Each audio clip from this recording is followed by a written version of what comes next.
Pada tahun 1938, seorang kimiawan bernama Ray Plunkett sedang bereksperimen dengan gas pendingin di laboratorium perusahaan kimia raksasa DuPont. Ia menemukan tabung gas yang tampaknya kosong namun terasa berat. Ketika dibuka, bagian dalamnya dilapisi bubuk putih licin yang tidak biasa. Zat ini hampir tidak bereaksi dengan bahan kimia lain dan sangat tahan panas. Senyawa tersebut kemudian dinamai Teflon atau politetrafluoroethilene. Struktur molekulnya sangat stabil karena ikatan karbon fluor yang kuat. Ikatan ini termasuk yang paling sulit diputus dalam kimia organik. Sifat tersebut membuat Teflon ideal untuk industri militer selama Perang Dunia Kedua. Ia digunakan untuk melapisi komponen sensitif proyek nuklir dan sistem radar.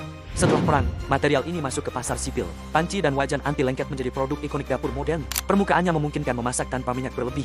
Kenyamanan ini membuat Teflon menyebar cepat ke seluruh dunia. Namun proses produksinya bergantung pada bahan kimia perantara bernama PFOA, perfluorotanoic acid. PFOA digunakan sebagai surfaktan untuk menstabilkan reaksi polimerisasi. Zat ini tidak ikut menjadi bagian akhir produk, tetapi dilepaskan selama produksi. Selama puluhan tahun, limbah PFOA dibuang ke sungai dan atmosfer sekitar pabrik. Senyawa ini hampir tidak terurai oleh proses biologis alami. Ia bertahan di lingkungan selama puluhan hingga ratusan tahun.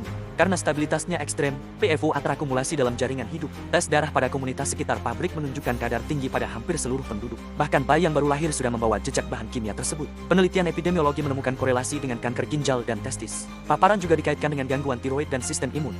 Hewan laboratorium yang terpapar menunjukkan kerusakan hati dan gangguan perkembangan. Dokumen internal perusahaan yang kemudian dibuka ke publik mengungkap pengetahuan awal tentang risiko. Beberapa studi internal sejak 1960-an memperingatkan potensi toksisitas. Namun produksi tetap diperluas untuk memenuhi permintaan pasar global. Regulasi kimia saat itu belum mampu mengikuti kecepatan inovasi industri. PFOA menjadi contoh awal Forever Chemicals. Istilah ini merujuk pada kelompok PFAS, zat fluor sintetis yang sangat persisten. PFAS kini ditemukan di air minum, tanah, dan bahkan hujan di berbagai belahan dunia. Jejaknya terdeteksi di darah sebagian besar populasi manusia modern. Kasus pencemaran ini akhirnya memicu gugatan hukum besar dari warga terdampak. Penyelidikan independen menghasilkan salah satu studi kesehatan lingkungan terbesar dalam sejarah. Hasilnya memperkuat hubungan antara PFAS dan berbagai penyakit kronis. Tekanan publik memaksa perubahan kebijakan industri. Produksi PFOA secara bertahap dihentikan di banyak negara. Namun penggantinya masih berada dalam pengawasan ilmiah ketat. Karena banyak alternatif memiliki struktur kimia serupa, warisan kontaminasi tetap ada di lingkungan. Tanah dan air di sekitar lokasi produksi membutuhkan dekade untuk pulih. Tubuh manusia tidak memiliki mekanisme alami untuk menghancurkan senyawa ini dengan cepat.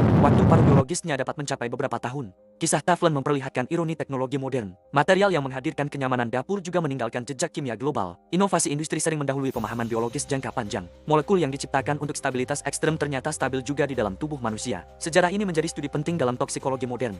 Ia menunjukkan bahwa keselamatan kimia tidak selalu langsung terlihat. Efeknya dapat muncul setelah satu generasi atau lebih. Dan ketika dampaknya terungkap, zat tersebut mungkin sudah menyebar ke seluruh planet. Teflon tetap menjadi pencapaian teknik material. Namun kisah produksinya adalah pengingat ilmiah bahwa setiap terobosan membawa tanggung jawab ekologis. Dan bahwa kemajuan teknologi harus diiringi pengawasan jangka panjang. Karena tubuh manusia sering menjadi laboratorium terakhir. Tempat eksperimen industri benar-benar diuji oleh waktu. Inilah lembaran kelam.